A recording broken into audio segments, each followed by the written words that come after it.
Très bien, bah écoutez, je vous propose du coup de faire la manœuvre spéciale donc de changement d'affectation. Comme ça au moins on va faire ça par étapes, petit à petit. Hop, planning opérationnel. Du coup, lorsque toutes les missions ont été accomplies, nanana, cette manœuvre entraîne les effets supplémentaires suivants. Tout le monde est soigné, tous les avions sont ravitaillés et réparés. Donc pareil, si vous avez votre fiche qui vous permet de tenir à jour les avions, vous pouvez avoir 4 avions opérationnels. Donc il y en avait un qui était détruit, ça on peut le garder sous le coude, mais désormais voilà, il y a le... on les avait déjà réparés en fait. Ouais, hop, voilà. Et ensuite tous les personnages joueurs ont rempli les conditions de leur rôle progress, on l'avait fait aussi en fait. Donc ce qu'on a à faire, c'est de parler de l'affectation 2. Donc, juste, ouais, il faudrait peut-être donner un nom au quatrième, parce que le quatrième était un avion qu'on avait emprunté. Donc officiellement, il faudrait qu'on ait un nouvel avion, un nouveau quatrième, parce que le quatrième avait été... Ouais, faut l'immatriculer, ouais. Alors, hop.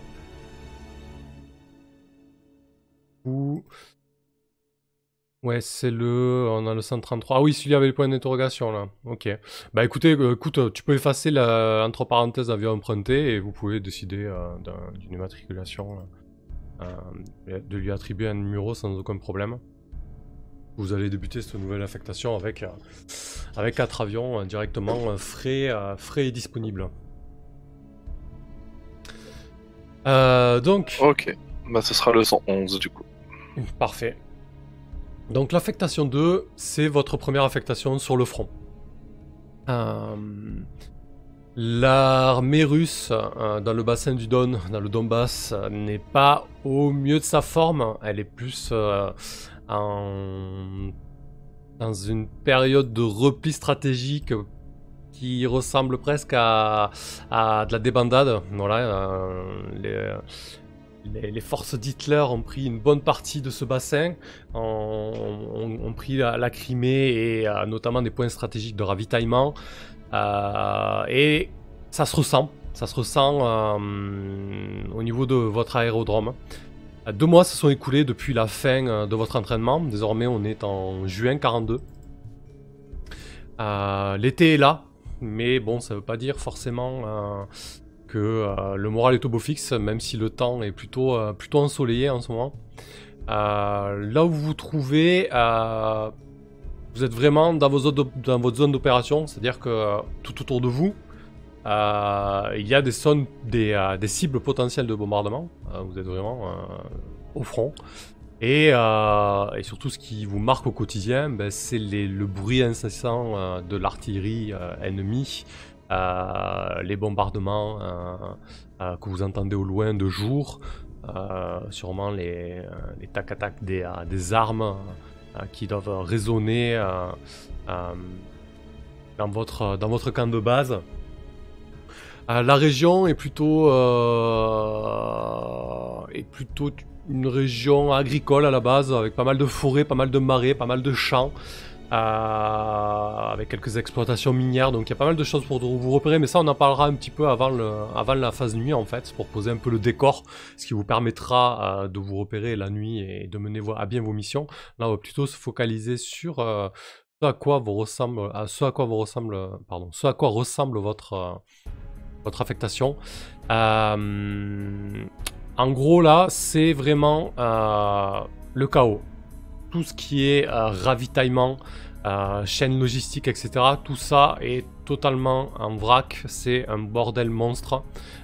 Tout part à volo.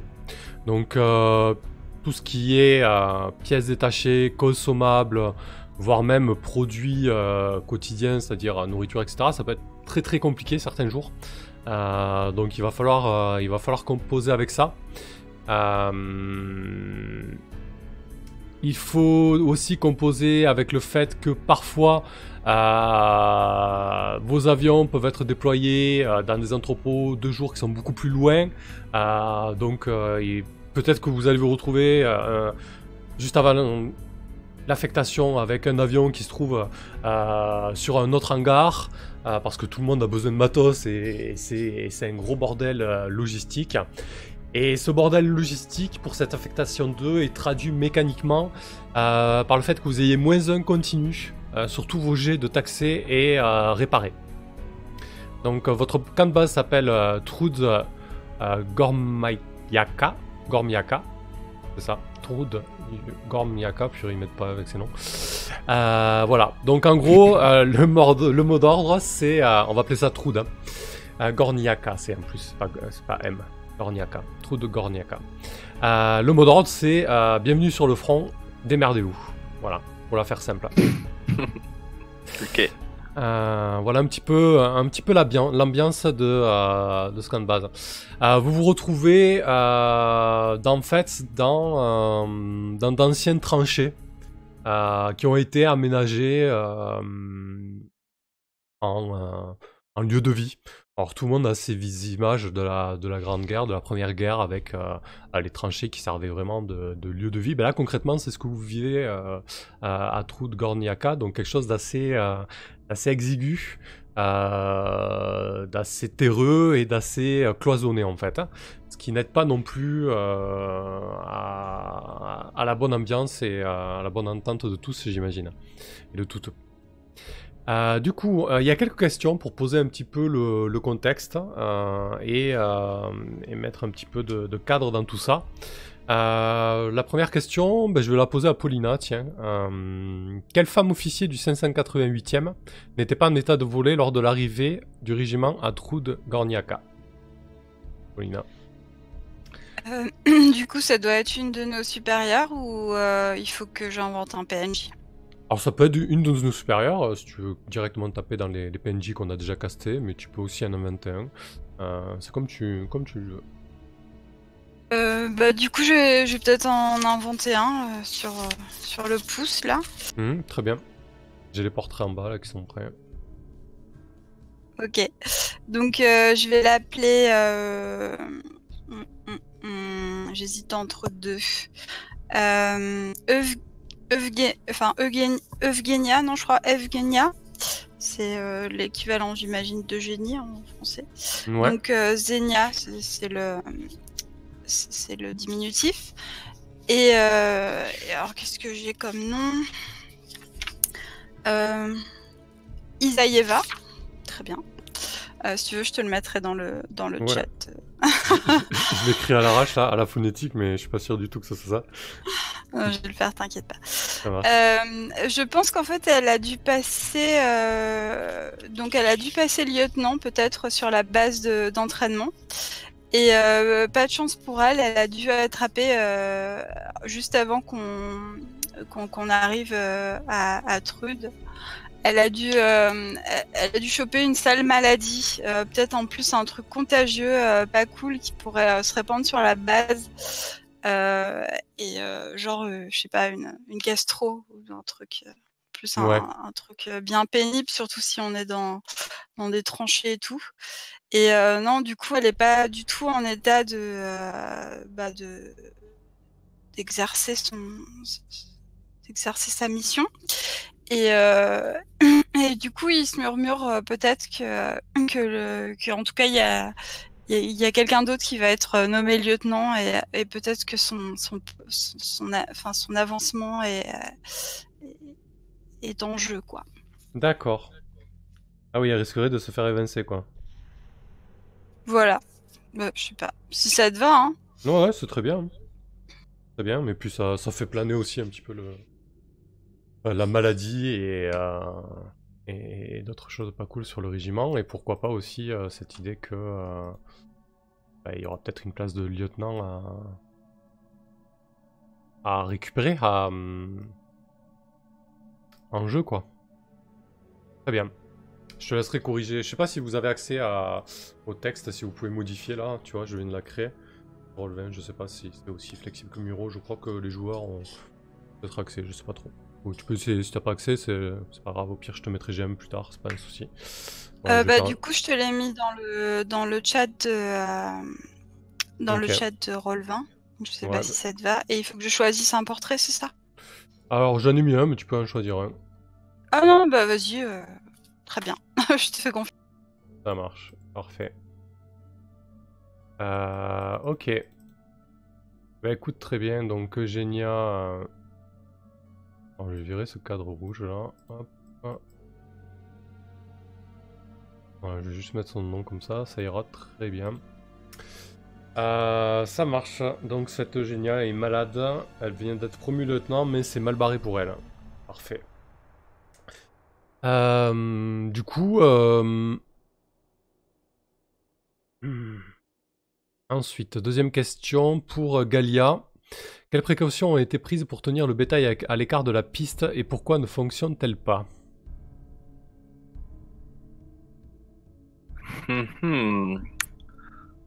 Donc on est dans des tranchées. Ah oui, c'est pour la piste, Ouais. pour les pistes de décollage plutôt. Vous avez vos zones de vie dans les tranchées, etc. Mais après, tout ce qui est avion, technique et tout ça, il y a des hangars et des pistes. Hein.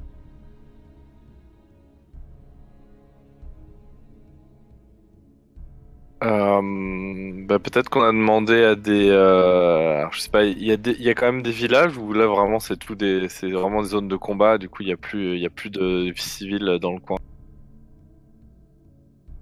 Non, il y a toujours quand même des petits villages avec, avec je dirais des poches de civils qui vivotent, quoi. Comme ils peuvent, hein. Eh ben ouais, eh ben je pense qu'il a été demandé en fait à un village qui a été évidemment réquisitionné et on a demandé de s'occuper du bétail et qu'ils ne s'approchent pas en fait des pistes. Sauf que du coup, j'imagine qu'à cause des combats qui ont lieu non loin, les villageois ont peur et donc du coup ils ne font pas ce qu'on leur a demandé en fait. D'accord. Ok. Donc effectivement, vous avez demandé aux civils de s'en occuper, mais pour des raisons tout à fait légitimes, ils ont un petit peu de mal de se charger de cette affaire-là. Bah, et c'est pas vraiment des vrais patriotes, sinon ils se sacrifieraient pour la nation. Exactement, bien dit Galia. Vous avez Bah, demandé... tu te prends pour Vera ou quoi?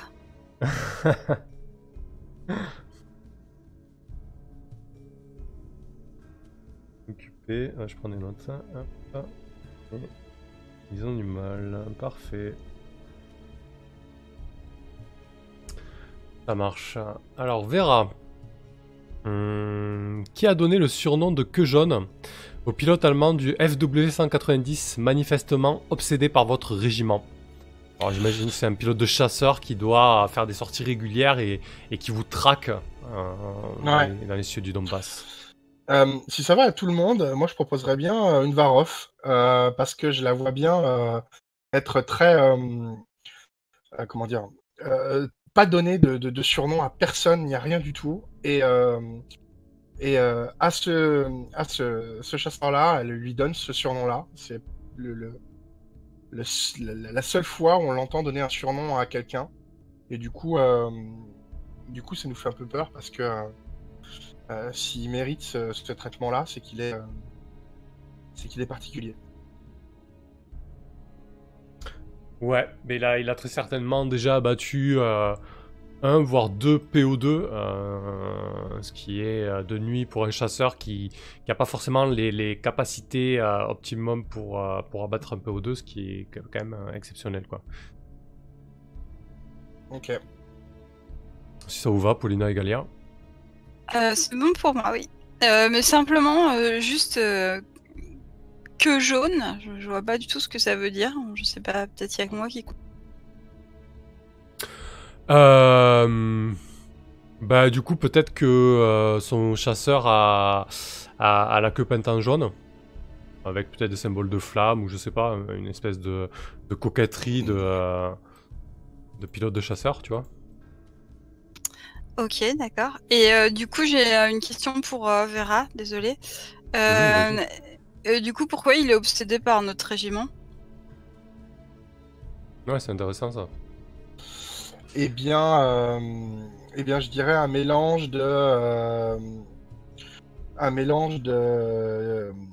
d'esprit guerrier, de misogynie et de sentiments revanchards. Peut-être que on a eu une victoire, quoi. On les a surpris une fois et depuis il a juré notre perte et comment dire,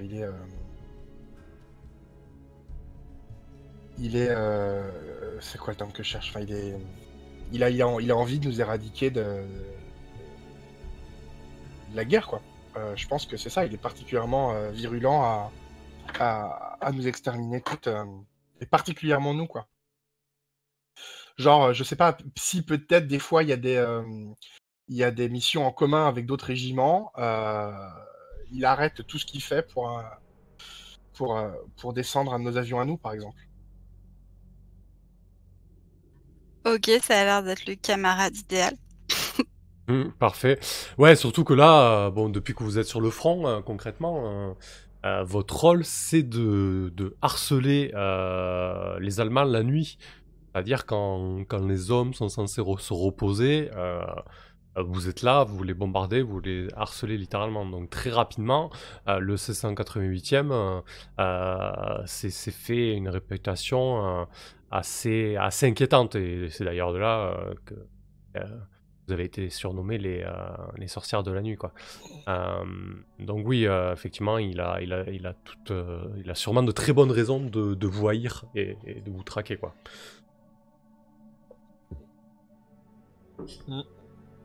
Ou de pas de bonnes raisons non plus, mais en tout cas, voilà, ça peut tout à fait être dans un esprit guerrier, revanchard, et en plus vous êtes des femmes, là où sur le papier uniquement, la constitution de l'Union soviétique comportait l'égalité entre les hommes et les femmes, le régime hitlérien et la doctrine et la propagande de l'armée allemande, c'était vraiment l'homme puissant au combat et la femme, la famille au fourneau. Et c'était vraiment asséné et matraqué. Donc c'est vraiment pour eux, c'est avoir des femmes au combat qui les harcèlent et qui les bombardent, c'est quelque chose d'effrayant dans tous les sens du terme, quoi. Ouais. Très bien. Ok. On ne devrait pas exister à plus d'un titre, en fait. Ouais, très certainement pas dans un avion à leur balancer des bombes de nuit, ça c'est sûr. Mais on va pas se gêner pour exister quand même. Alors, ensuite, pour terminer, en général, il demande de dessiner un peu le croquis de la base, mais je crois qu'on l'a pas fait à la première. Je sais pas si c'est vraiment adapté. Alors, à quoi ressemble, là c'est pour nous tous, hein, nous tous, on va tenter de se mettre un petit peu de contexte. À quoi ressemble le champ de seigle utilisé en tant que base aérienne à Trud-Gorniaka? Où se trouve la piste grossière bordée de balles de foin? Où sont les tranchées couvertes de contreplaqués percés qui servent de caserne? Où se trouve le village? Ça tombe bien, tu vois, à Galia, il y a un village. Et l'orée de la forêt dense. Quel est le seul endroit qui n'est pas couvert de boue? Je suis pas sûr qu'on se targue d'un croquis, on l'a pas fait la première. C'est pas très nécessaire, ça. Pas suffisamment nécessaire d'avoir un petit dessin, à moins que ça vous branche vraiment. Le jeu le préconise, mais j'ai du mal à saisir l'intérêt, en fait. Je pense que c'est peut-être plus adapté à jouer quand on joue sur table, peut-être. Oui, d'avoir un croquis au centre de la table. Et là, c'est vrai que sur le 20, ça rend pas bien, je trouve, les traits et les trucs dégueulasses. Et si on prend un plan déjà fait, ça sera jamais une base qu'on aurait créée, donc ça... Voilà. On va peut-être juste répondre à des questions intéressantes, du style quel est le seul endroit qui n'est pas couvert de boue? Du coup, qu'est-ce que ça serait?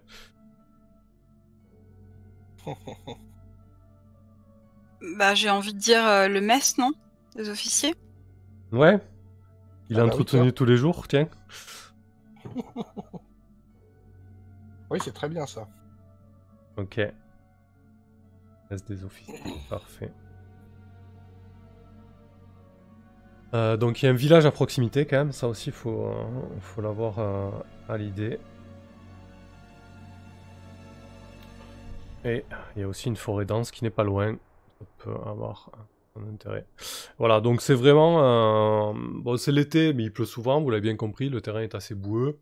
La piste est une piste grossièrement délimitée par des balles de foin. Comme je vous expliquais, vous êtes dans des tranchées couvertes de contreplaqués qui vous servent de caserne.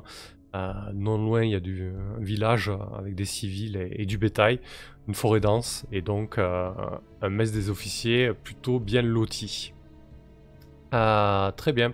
Donc je pense qu'on est bon là pour cette affectation 2.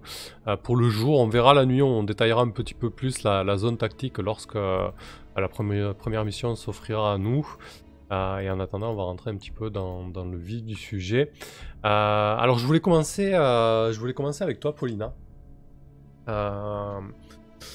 Vous trouvez dans vos baraquements, enfin dans vos tunnels, lorsqu'une soldate arrive avec le courrier du jour, en fait. Et elle commence la distribution. Et toi, Paulina, elle te remet un seul pli. Un pli sur lequel tu peux aisément reconnaître l'écriture de Dimitri. Dimitri que tu as dû laisser lors de ta nouvelle affectation. Tu n'as pas de nouvelles depuis et c'est la première lettre que tu reçois de lui après 2 mois. La question que je vais te poser, c'est tu t'attends à lire quoi dans cette lettre, hein? Qu'est-ce que tu aimerais y lire plutôt? En fait, je crois que dans un premier temps, j'ai même pas envie de l'ouvrir, en fait, pas parce que j'ai pas envie d'avoir de ces nouvelles, mais au contraire, parce que je suis super contente, en fait, d'avoir cette lettre et le fait de la lire, enfin, ça annihilerait, en fait, toutes les possibilités de choses qui m'iraient dans cette lettre. Et donc, je pense que peut-être je la soupèse un moment en rêvant à ce qui pourrait m'écrire. Évidemment, ce dont j'ai envie, c'est d'une lettre romantique. Quelque chose du genre tu me manques, je pense à toi. Même ça, même rien que ça, ce serait déjà le rêve pour moi. Parce que quelque part, ça montrerait que quelqu'un que quelqu'un tient à moi, en fait, et quelqu'un en plus qui est conscient, en fait, de la difficulté de la guerre, pas comme ma petite sœur Valia que je protège quand même pas mal dans mes courriers. Donc voilà, quelqu'un qui est conscient de mon rôle et conscient des dangers que je cours. Très bien. Bah écoute, ce que je te propose, c'est de faire un flashback. De revenir au jour de votre départ de l'aérodrome d'Engel. Ce jour-là, vous aviez décidé de vous retrouver avec Dimitri. C'était où? Pour avoir un petit peu d'intimité et un moment pour se dire au revoir et passer un dernier moment ensemble. Dernier instant.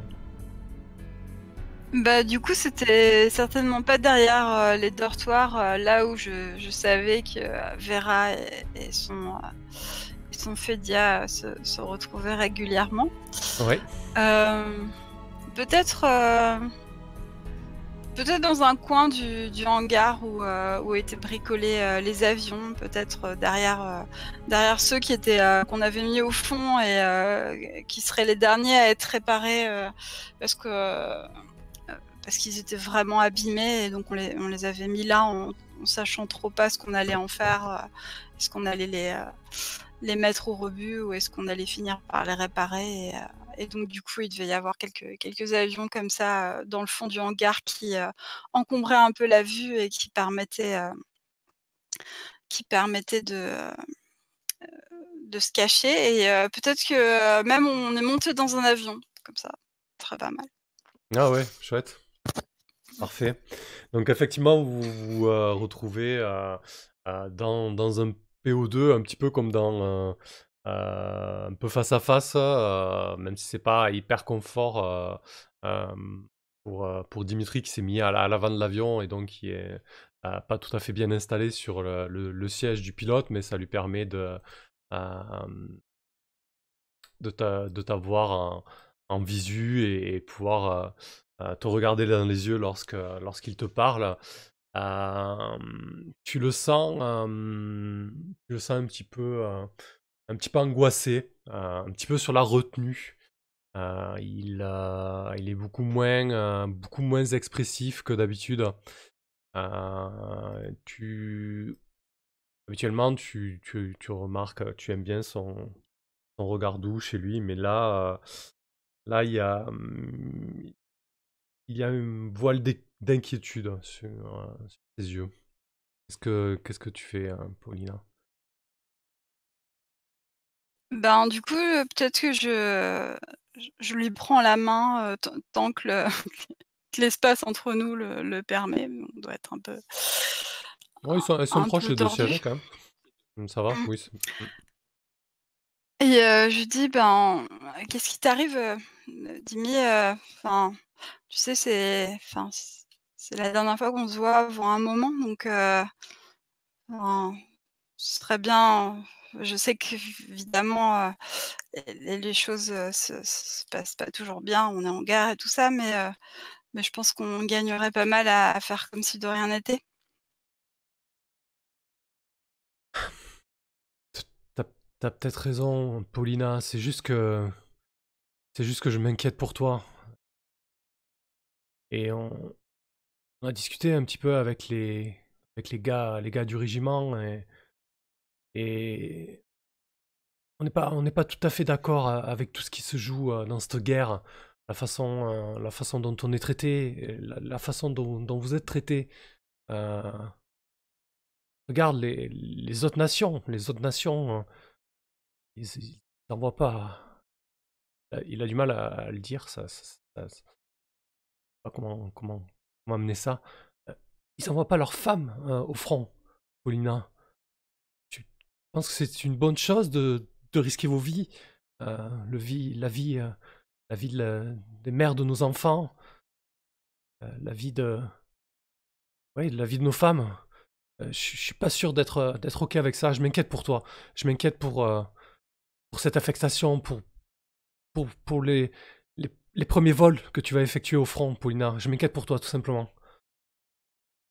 Je pense que dès qu'il a commencé à parler, du fait que les femmes ont pas à être sur le front et parler des futures mères de nos enfants ou je sais pas quoi, j'ai dû, commencer à grimacer, assez salement et peut-être même à repousser un peu sa main et à lui dire, «Écoute», enfin peut-être, de manière un peu dure quoi, «Écoute, heu, j'arrête de l'appeler par son surnom du coup.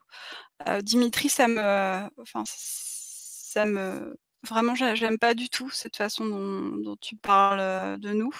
Je pense que sur cette base, même pendant l'entraînement, on a prouvé notre valeur.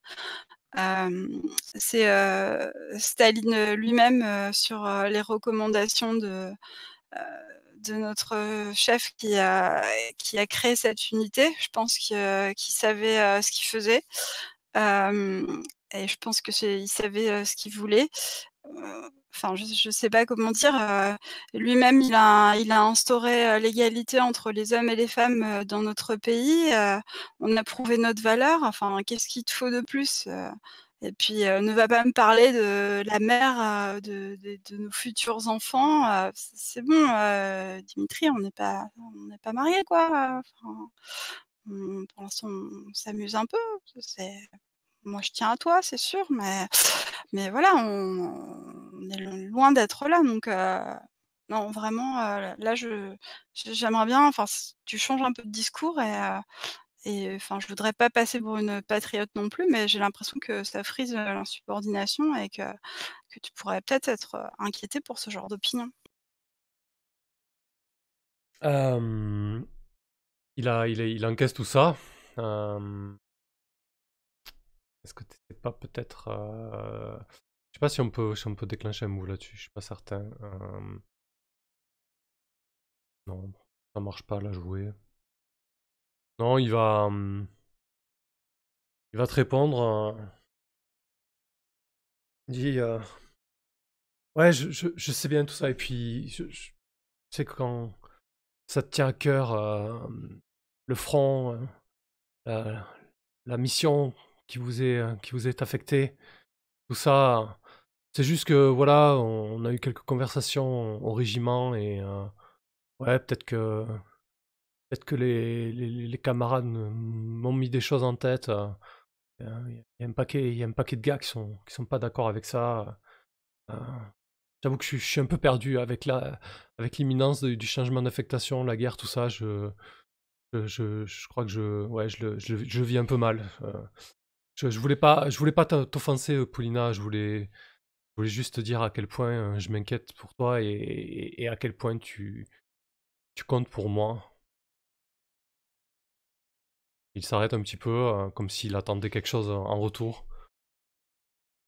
Bah, du coup, je me calme un peu, quoi, puis je pense que je lui souris, même si pour l'instant c'est un sourire un peu crispé, quoi, en attendant de savoir ce qui va me sortir par derrière, quoi, mais mais je lui dis: «Oui, bon, ça c'est bien que enfin, je suis contente que tu reviennes à de meilleurs, sentiments parce que ça me ferait vraiment de la peine de partir en pensant que enfin, que la seule image que tu as de moi, c'est, justement une femme, tout juste bonne à être, une poulinière et à pas savoir, manier un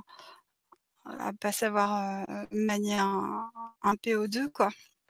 Alors que comme je te dis, j'ai fait mes preuves et j'aimerais bien que tu gardes, cette image, de moi dans mon cœur, parce qu'après tout dans ton cœur, parce qu'après tout, c'est comme ça qu'on s'est rencontrés et c'est comme ça que notre histoire a débuté, parce qu'on avait pris tous les 2 des risques et parce qu'on avait tous les 2 été blessés. On s'est rencontrés dans la tente, d'infirmerie et heu et donc je pense que ça fait partie de nous aussi. Hem, il a il acquiesce à tout ce que tu lui dis, puis il te dit, j'espère qu'on pourra garder contact, malgré tout. Je ne sais pas encore où je vais être affecté. Je crois que mon régiment va rester un petit peu dans le coin. J'espère que je serai affecté aussi au sud, dans le bassin du Don. Peut-être qu'on pourra se retrouver là-bas. Euh, et peut-être qu'après la guerre, Paulina, on pourra envisager d'avoir une vie normale. Je sais pas, tu penses à après la guerre, toi? Ben, oui, bien sûr, j'ai des rêves, comme tout le monde. Peut-être que je m'anime un peu, je fais déjà, il faudrait que je retrouve ma sœur évidemment et puis, j'ai interrompu mes études, pour la guerre, je pense que j'aimerais bien les reprendre, peut-être, devenir ingénieure, pourquoi pas travailler sur des avions, oui, j'ai plein de projets. Ok. Je pense qu'il fait un peu la moue lorsque tu lui parles de tes projets un peu pro et de rêves, etc. À mon avis, il a pas, peut-être pas les mêmes. Enfin voilà, il fait un petit peu la moue. Ce que je te propose, c'est de t'épancher, Paulina. Lorsque vous vous épanchez dans une lettre auprès de quelqu'un ou révélez une vérité importante, là concrètement, tu dévoiles ton projet de vie en fait, ce qui t'anime hein, en tant que femme, ce que tu as envie de vivre. Et lancer les dés. Ouais, pour voir un petit peu ce que ça va donner et surtout pour voir qui suit peut-être et ce qu'il t'aura écrit dans cette lettre en fait. C'est ça l'idée. OK, donc je lance, 2 D6, Ouais, c'est sans rien quand tu t'épanches.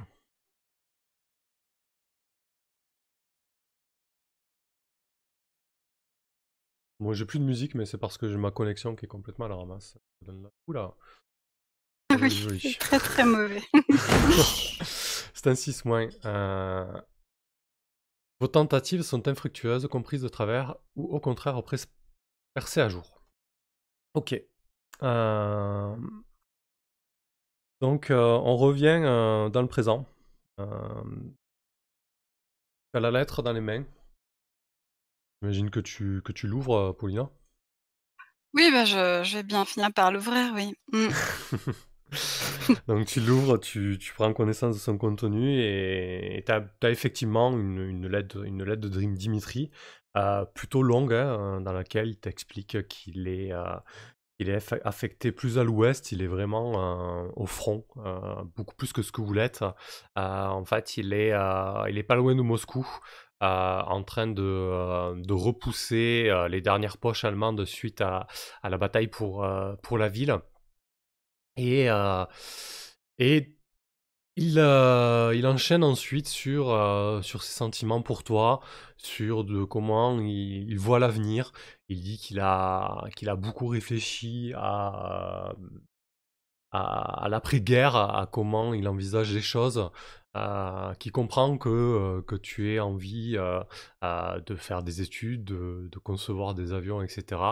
Mais en gros, il t'explique entre les lignes que ça fait pas partie de son projet de vie, que lui, il voyait plutôt fonder une famille nombreuse avec une mère pour s'occuper des enfants qui seront nombreux et très sollicité, très sollicité en termes de temps, et qu'il espère que tu comprendras ce choix, car après une telle guerre, la patrie aura besoin d'explosion démographique. Il te le dit pas comme ça, mais entre les lignes, que tu comprends, Paulina. Très bien. Ben, puisque du coup, il cache plus du tout, ses ambitions, je pense évidemment que je me prends un peu un seau d'eau, dans la tronche, hein, parce que j'imaginais, quelque chose, de plus, enfin un peu plus de réconfort, tu vois, dans la guerre. Je pensais qu'on pouvait au moins faire semblant, tu vois, le temps qu'on était en guerre, mais apparemment c'est pas possible. Donc du coup, ouais, après ce seau d'eau froide, je pense que je déchire la lettre en petits morceaux, mais sans regret, quoi, en me disant: «Bah, de toute façon, clairement, on n'était pas faits pour être ensemble et voilà, quoi. Il y a pas à tergiverser, et puis, tant pis pour lui, surtout. Ah ouais, d'accord, Tant tu mieux pour déchires la moi». lettre directe, quoi. Ah oui, oui, non, mais voilà, si moi je peux pas, je peux si j'ai pas quelqu'un, dans ma vie qui me permet, de d'a comment dire? De remplir mes objectifs, c'est pas possible pour moi, quoi. Donc je préfère autant me débarrasser tout de suite de ce genre, de personnes, surtout si elles sont loin de moi, et que voilà et qu'il y avait pas de lien plus fort que ça qui nous unissait, quoi. Ok. Tu... Là, sur le coup, tu déchires la lettre, mais après ça, comment tu te sens? Comment tu le vis, en fait? Vraiment, tu te sens blessé, tu te sens trahi? Bah, trahi non, parce que je pense que je l'avais un peu, deviné dans notre conversation. Enfin, ce qu'il disait, enfin, c'était assez clair quand même qu'on n'avait pas trop la même vision de l'indépendance féminine, quoi. Mais mais en tout cas, non, je me sens peut-être, plus fragile dans le sens où justement, je pensais avoir un soutien en fait, de quelqu'un justement qui avait vécu, les mêmes choses que moi et dont je m'étais rapprochée, justement, par la guerre, qui avait quand même vu ma valeur, même si, il voulait pas tout à fait la reconnaître et dont j'espérais un peu de soutien et de réconfort et donc ouais, je me sens fragile, je me sens un peu, à nu, quoi. Ok, très bien, je vois. Et surtout que tu n'as toujours pas eu de nouvelles de ta sœur, ni de tes parents. Vous savez que la bataille de Moscou s'est terminée aux alentours de janvier-février 42. Vous pensiez que lors de l'entraînement sur Engel, vous alliez avoir un petit peu des nouvelles de vos proches qui se trouvaient là-bas. Et pour l'instant, c'est resté lettre morte, hein. Relativement. Ça aussi, ça doit rajouter aussi un poids supplémentaire. Galia, Galia, c'est toi qui t'occupes du briefing ce soir pour cette Mhm. première mission en extérieur. Et il y a la responsable de la mécanique des avions, en fait. Attends, parce que j'étais en train de rafraîchir Roll20. J'ai vraiment ma Ça doit connexion qui être est à la ramasse ce soir. Valentina, non? Ouais, exactement, c'est ça, tout à fait. La sous-lieutenant Valentina. Donc, bah, du coup, vu que c'est toi qui prends un petit peu en main la section 3, en fait, au niveau logistique et avion, elle vient te chercher sous l'atoll alors que tu es peut-être en train de ranger tes affaires ou de vérifier ton matériel.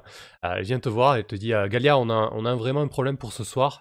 On n'aura pas pas assez de carburant pour tous les avions. Euh, je lui dis, ben, pour quelle raison? On sait pas ce qui s'est passé alors qu'on était au débriefing matinal. Visiblement, tu vois qu'elle baisse d'un ton. Je peux pas mettre qui que ce soit dans l'embarras, mais visiblement, certains de nos avions ont été siphonnés.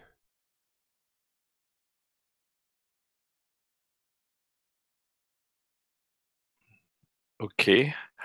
Euh, et vous avez une idée de qui a pu faire ça? Qu'est-ce qui...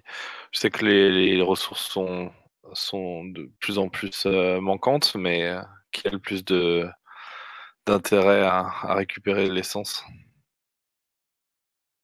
Euh, je devrais pas, je devrais pas dire ça. Elle regarde autour d'elle pour être sûre que personne n'écoute.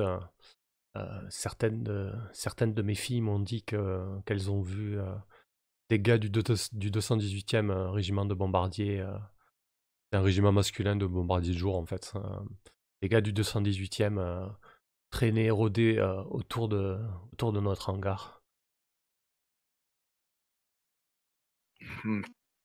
Ok, très bien. Eh bien, merci de m'avoir confié ça. Je vais voir ce que je peux faire pour essayer de récupérer ce qu'il faut pour la prochaine mission, mais merci de m'avoir. Bah, elle te dit surtout, je compte sur toi parce que si ce soir on vole pas, tu sais très bien ce qui nous attend. Euh, c'est pas envisageable. Elle te regarde un petit peu stressée. Moi, j'ai tout l'entretien des avions à m'occuper. J'ai pas le temps d'aller chercher du carburant, si tu vois ce que je veux dire. J'espère que tu pourras faire quelque chose. Je suis tout à fait au courant des enjeux Valia et je pose une main sur l'épaule. Je pense que entre l'entraînement et cette nouvelle affectation, Galia un peu plus se montre un peu plus dur, peut-être un peu plus fermé qu'avant. Et donc c'est aussi une manière de montrer à Valia, qui elle est habituellement plutôt amicale, que du coup elle est sérieuse et que voilà, les choses ont un peu changé, quoi. Ouais, ben là concrètement, mine de rien, le décor a extrêmement changé, l'ambiance aussi, et il ne s'est pas passé un jour sans que vous aperceviez un cortège de blessés et de morts rapatriés sur le camp au niveau des tentes médicales, etc., quoi. Mhm. Ok, Euh, oui, vas-y. Juste, puisque du coup on a fini ça, je me souviens que la dernière fois, en fait, on était, enfin, suite à une manœuvre de nuit, on Mhm. avait été marquées toutes les deux, Galia et moi. Et Oui, du coup, moi, j'avais menti lors du débriefing pour me mettre en valeur. J'avais dit qu'il y avait des projecteurs allemands qui avaient fait qu'on avait été obligé de larguer les bombes avant, c'est vrai, etc. ouais, Mais ouais. du coup, il me semble que Galia avait pas choisi sa marque. Non, elle a toujours pas choisi sa marque. Pourquoi t'as quelque chose à lui soumettre? C'est ce que disait Willox, qu'il avait toujours pas trouvé forcément quelque chose qui le bottait. Tu penses à quelque chose peut-être, Paulina? Non, non, du coup, c'était juste, Pour pas l'oublier, d'accord.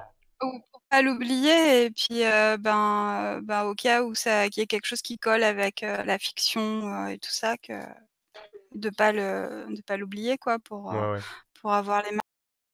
Ouais, ouais, j'avais pas oublié. C'est justement, je préfère en fait utiliser une marque quand je vois une opportunité plutôt que de forcer la fiction pour la mettre. Donc oui, j'ai toujours j'ai ça en tête.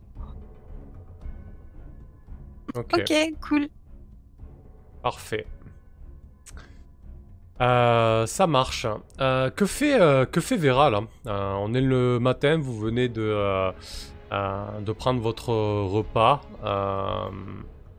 Comment tu vis Vera, cet environnement qui dénote totalement de ta vie d'avant? Je pense qu'elle le vit extrêmement mal. Elle n'avait pas imaginé que c'était si dur. Elle s'était habituée au baraquement de l'entraînement. Mhm. Et, et, euh, et elle a beaucoup de mal en fait à. Enfin, je pense qu'elle vit très mal en fait. La boue, les, euh, comment c'est, les tranchées, les bruits incessants. Elle, Euh, en fait, malgré ce qu'elle disait, elle n'était pas préparée à ça. Donc elle le vit très mal. Et Elle, je pense que elle- ça se voit. Ouais, elle le porte sur elle. Tu fais la gueule. Ouais, elle fait la gueule, elle est stressée, ouais, ça se voit qu'elle est pas bien, quoi. Je pense même que ça se voit qu'elle a peur, en fait. Et du coup, de quoi aurait besoin Vera pour améliorer son quotidien là?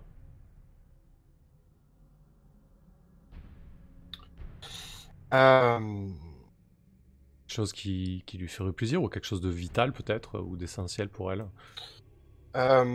je pense qu'elle, je pense que quand elle voit que les quartiers des officiers est beaucoup mieux loti que les siens, elle, peut-être qu'elle va essayer de trouver un moyen pour passer un maximum de temps là-bas, voire de... Enfin voilà, elle a le quartier des officiers dans la tête, en fait. D'accord. Ok. Et qu'est-ce que ferait Vera du coup pour tenter de passer du temps? Est-ce que elle essaierait d'obtenir une place euh, de, comment ça s'appelle? Pas coursier, pas quelqu'un qui prend une espèce de secrétaire pour les officiers, mais c'est un nom particulier. Je l'ai. Ouais, peut-être qu'elle essaierait d'obtenir un poste en particulier ou une tâche en particulier qui permettrait de passer du temps là-bas, c'est ça l'idée? Ouais, je sais même pas si elle arrive à penser ça, en fait. Une aide de camp, voilà, Euh, exactement. ouais, merci, Tiberius. Ouais, peut-être. Ou... Capitaine, la capitaine Evan Gavia, elle est plutôt la bonne. C'est quoi, capitaine? Ouais, c'est ça. Lobodeva, pardon. c'est Lobodeva qui m'a la bonne, ouais. Euh, ouais, effectivement, pourquoi pas. J'avais pas pensé à ça, mais ouais, pourquoi pas. Euh, Ok. T'aurais le culot d'aller la voir et de lui demander comme ça? Non, je pense pas parce que je la vois vraiment perdue en fait. Euh, Enfin, c'est au point où elle arrive pas à réfléchir quoi. Donc, euh,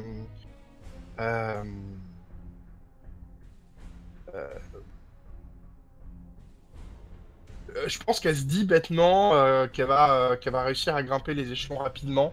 D'accord. Truc qui est complètement infaisable, hein, mais voilà, qu'elle va. Enfin, il faut qu'elle sorte de là le plus vite possible, quoi. Et ce qui est rigolo, c'est qu'elle pense pas à un seul moment que, que, que c'est la guerre et que potentiellement la guerre va avoir une fin, qu'elle va avoir une fin rapide, en fait. Euh, Elle se sent vraiment prisonnière de ce truc-là, quoi. D'accord. Ok. Ouais, elle est vraiment tétanisée par ce qui va se passer ce soir, quoi, entre guillemets, Ouais. quoi. Ok. Très bien. Et moi, je la vois vraiment, moi, sursauter à chaque bruit, quoi. Et il doit y en avoir beaucoup. Euh, Enfin, ouais. Enfin, je l'imagine vraiment où ça se voit physiquement qu'elle est pas bien. Ok. Je pense qu'au moment où tu as t'as un ultime sursaut, parce que tu as entendu un grand boom d'artillerie au loin, tu te retournes par réflexe parce que tu sens une présence. Derrière toi, c'est la lieutenant-chef Invarov, Vera, qui est plantée, qui t'observe. Elle te dit garde à vous, sous-lieutenant Vera. Sergent, pardon. Vera. Je pense que j'ai un moment d'hésitation et qu'effectivement je m'exécute, mais pas immédiatement, quoi. Il y a un petit flottement assez long, hein, genre 2 secondes, euh, histoire de me remettre du sursaut, quoi. Elle marque bien ton hésitation. Elle affiche une moue qui désapprouve ton manque de réactivité. Ce n'est pas soviétique. Et elle se dit je viens vous chercher pour vous amener chez le capitaine Baruskova. Capitaine Baruskova aimerait s'entretenir avec vous. Tu peux juste me rappeler, Paulina, tu n'as pas brûlé le dossier de Vera. Hein. Tu as brûlé plusieurs dossiers, dont celui de Paulina et Galia, c'est ça? Il me semble que j'ai brûlé celui de Vera aussi. D'accord, ok, très bien. Enfin, de toute façon, j'en ai pris un certain nombre, donc on va dire que je sais pas en fait. Donc ouais. Je te laisse décider. Je pense que tu as dû brûler le dossier de Vera. Pas de raison que tu as dû prendre peut-être la pochette entière du 588, du moins de votre section au moins, et le jeter au feu. Et du coup, Varov te dit je vous amène auprès du capitaine Baruskova. Elle a quelques questions à vous poser, sergente Vera. Elle insiste bien là-dessus, comme si il y avait quelqu'un qui avait quelque chose à se reprocher dans ce régiment. C'est toi, bien évidemment. Bien sûr, bien sûr. Parfait, allons-y tout de suite. Je vous suis et j'avance, quoi. Il n'y a plus l'hésitation de tout à l'heure, parce qu'on s'en va d'ici, quoi. Du coup, vous traversez les tranchées pour arriver à l'air libre et vous vous dirigez vers le mess des officiers malgré tout. Tu vas y mettre les pieds dans ce mess, on verra. Et donc, tu te retrouves dans le bureau du capitaine Baruskova. Lors de l'affectation de l'aérodrome Engel, je vous avais décrit un corps de ferme assez cousu pour les officiers. Là, le mess des officiers, même s'il n'est pas boueux et qu'il est plutôt bien entretenu, on est loin d'être dans le haut standing. Ouais. En fait, c'est ni plus ni moins qu'une grande tente militaire cloisonnée par des toiles à l'intérieur et en fait un sol avec des espèces de caillebotis, des sols en bois, un sol en bois en fait, qui permet d'avoir moins d'humidité et moins de terre dans son environnement immédiat. C'est une grande tente assez longue, assez rectangulaire. Tu sais que c'est la tente des officiers supérieurs, notamment, et de ceux qui font partie de la politruc, donc de la police politique du peuple. La tente est plutôt vide. Invarov te conduit au fond. À gauche, tu vois la capitaine Baruskova qui est derrière un bureau assez sommaire sur lequel elle a plusieurs papiers qu'elle est en train d'étudier. Invarov l'interrompt. Capitaine Baruskova, la sergente Vera Gromova est là. Je vous la laisse, dit-elle avec un sourire en s'éclipsant derrière toi, Vera. Qu'est-ce que tu fais?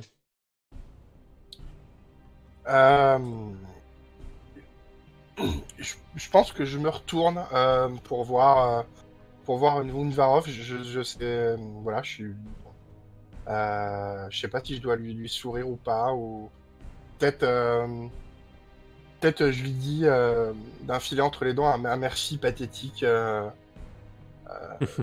Merci de m'avoir emmené là, tu vois. Et puis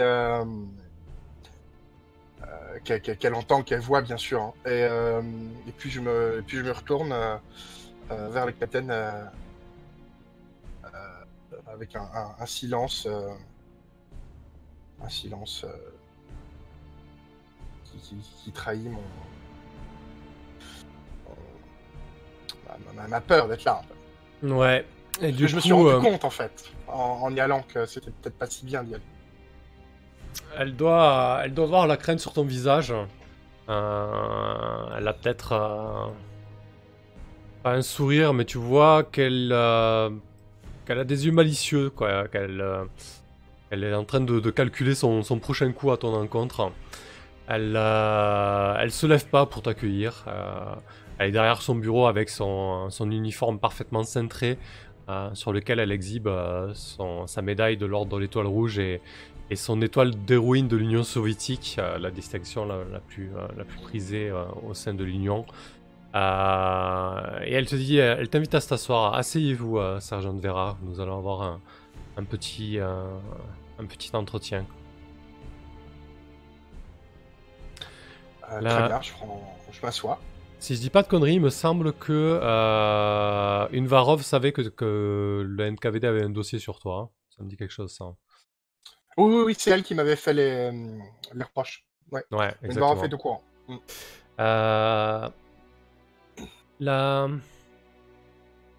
Vous êtes pas sans savoir, je sais très bien que les bruits au sein d'un régiment courent assez facilement.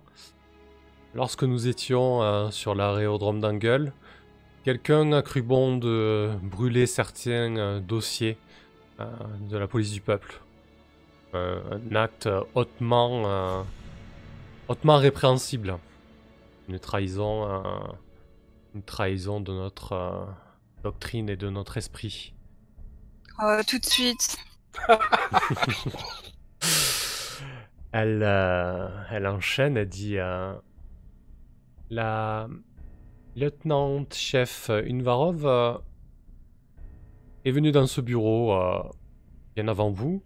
Je l'ai interrogée, comme j'ai interrogé pas mal de personnes au sein du 588e. Et elle a souligné le fait que vous étiez au courant que le NKVD avait un sacré dossier sur vous, Sergent Vera. Est-ce que c'est le cas? Oui. La lieutenante Unvarov m'avait fait part de cette information. Très bien. Et une coïncidence fait que votre dossier, qui était plutôt épais, fait partie des dossiers qui ont été brûlés lors de cet acte, je pourrais qualifier de terroriste. Oh bah dis donc. C'est ta fête, Pauline.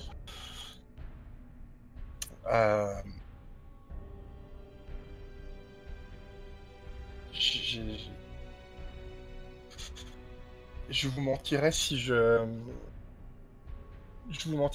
vous disais que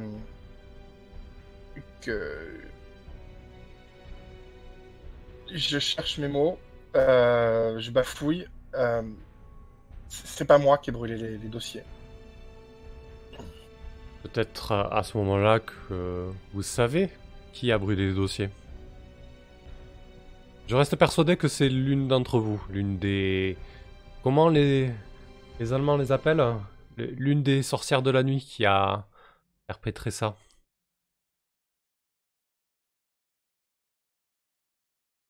Avez-vous peut-être des choses à me dire à ce sujet? Finalement, ça vous arrange pas mal, cet accident au niveau de votre dossier. Je pourrais très bien considérer que c'est vous, après tout. Vous voyez ce que je veux dire? Je cherche du regard si je vois quelqu'un d'autre. Je pense que inconsciemment, peut-être je cherche Lobodeva en fait.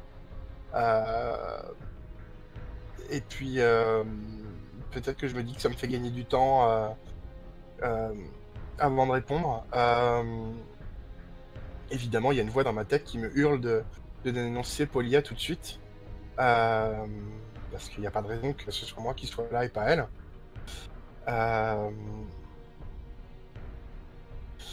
Et pourtant, je le fais pas. Euh, je vous ai dit que c'était pas moi. Euh,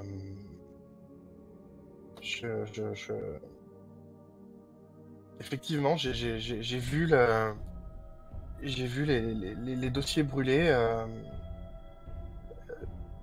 mais je crois pas avoir reconnu la personne qui était là. C'était assez traumatisant. Je crois avoir vu quelqu'un, mais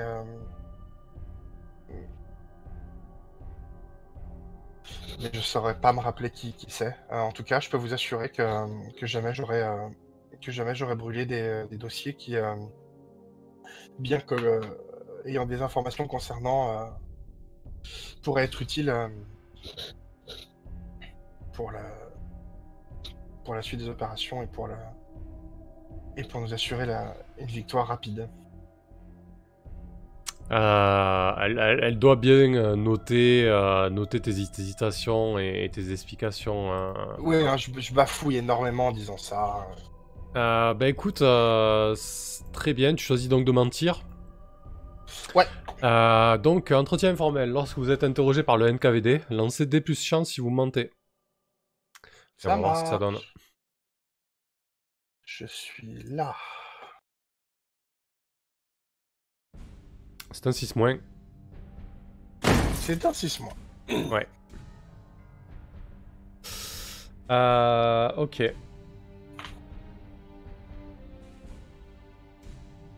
Ça, je note juste. Hop.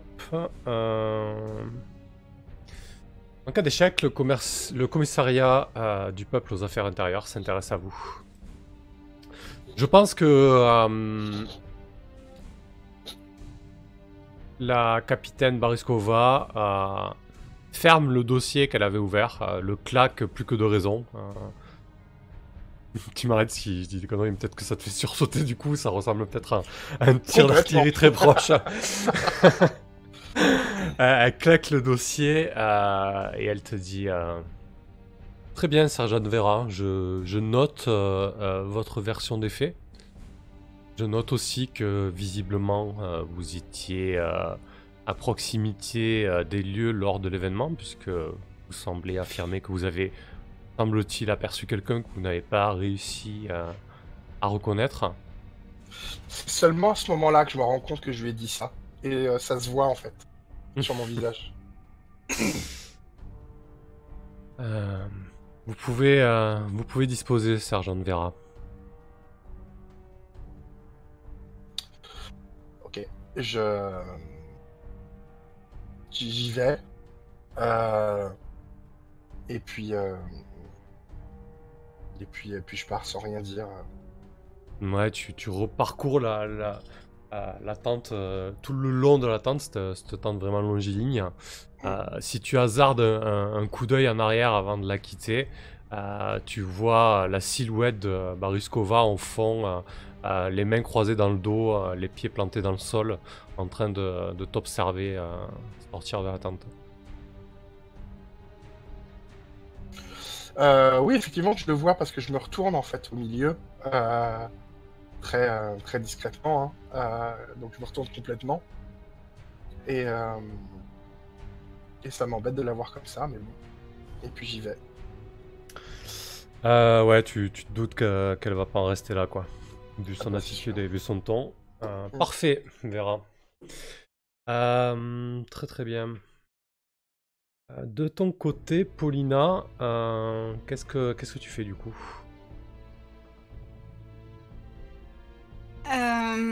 Si t'avais besoin de parler, par exemple, tu irais voir qui?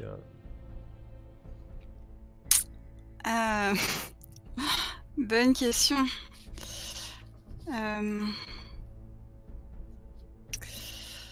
Je sais pas si depuis l'accident en fait de la navigatrice là lors de notre premier entraînement, j'ai vraiment noué des liens avec quelqu'un dans le régiment.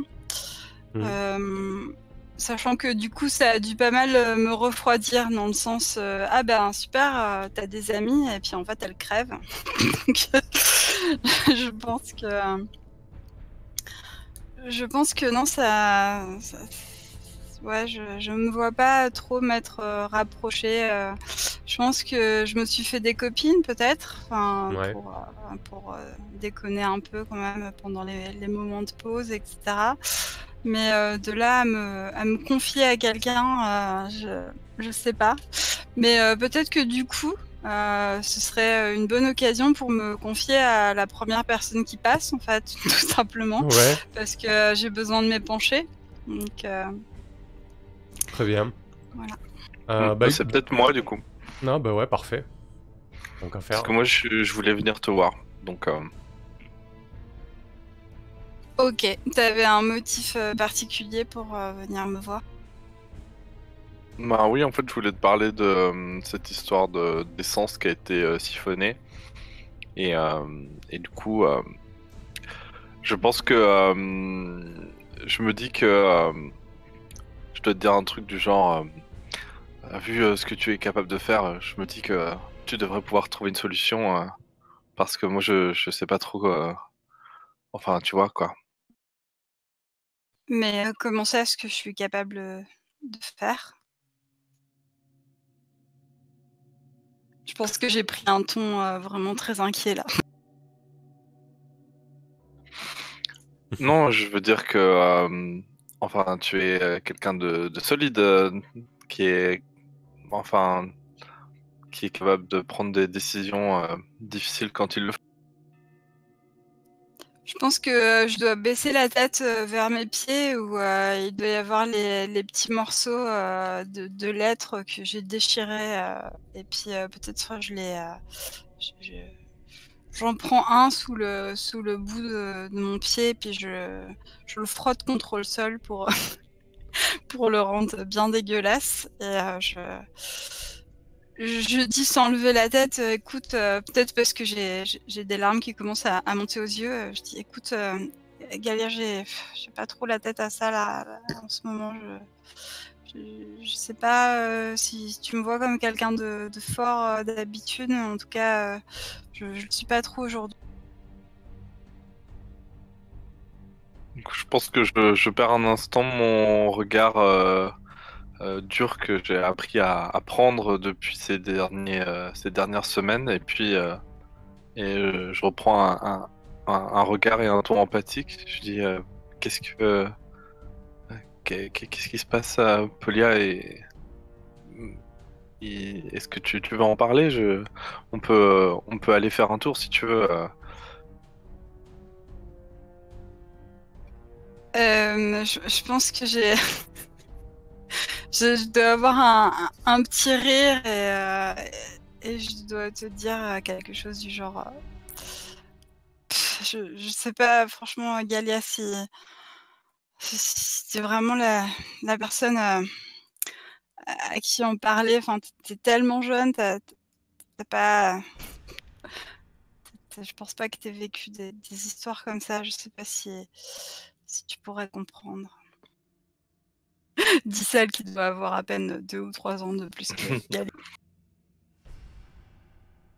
Je dis tu sais, il n'y a pas forcément besoin de comprendre. Si tu as juste besoin de parler, je peux juste t'écouter.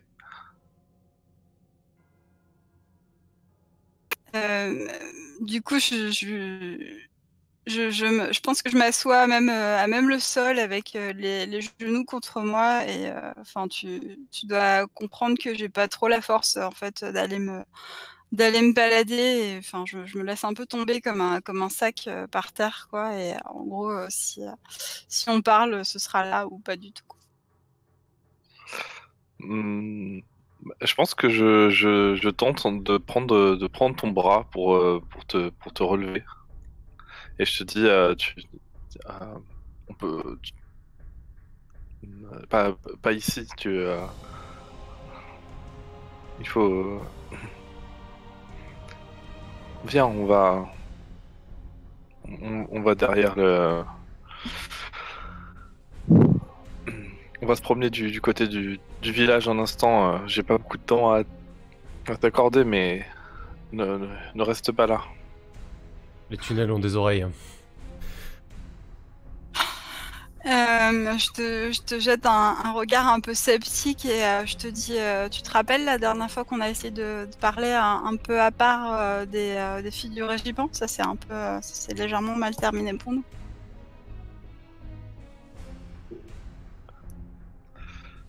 Je te réponds, bah, justement,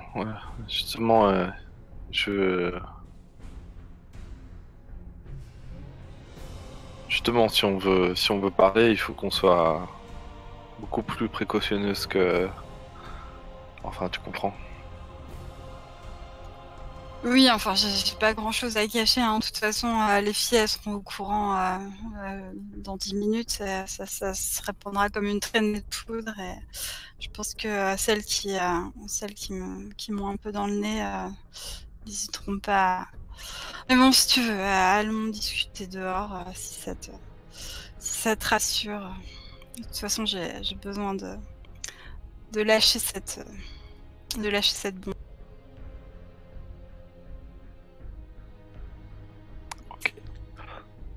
Donc vous allez à l'extérieur, en direction du village, un petit peu à la lisière de la forêt. Non, on va pas non plus très très loin, hein, parce que j'ai des choses à m'occuper, mais du coup c'est vers le village, en tout cas un endroit où je sais, je pense que justement j'ai pris un peu de la graine depuis les dernières fois et j'ai repéré un endroit où je sais que en général il n'y a pas trop d'officiers, enfin d'officiers supérieurs qui passent, et donc du coup quand j'ai des confidences à faire et tout, c'est plutôt là que je me rends, ou en tout cas j'ai repéré plusieurs endroits pour ça, quoi. Ok, parfait. Je vous propose de faire une petite pause de 5 minutes. Ça vous va? Et on joue cette scène-là. Ça marche. Très bien. Allez, Ok. parfait. À tout de suite les gens.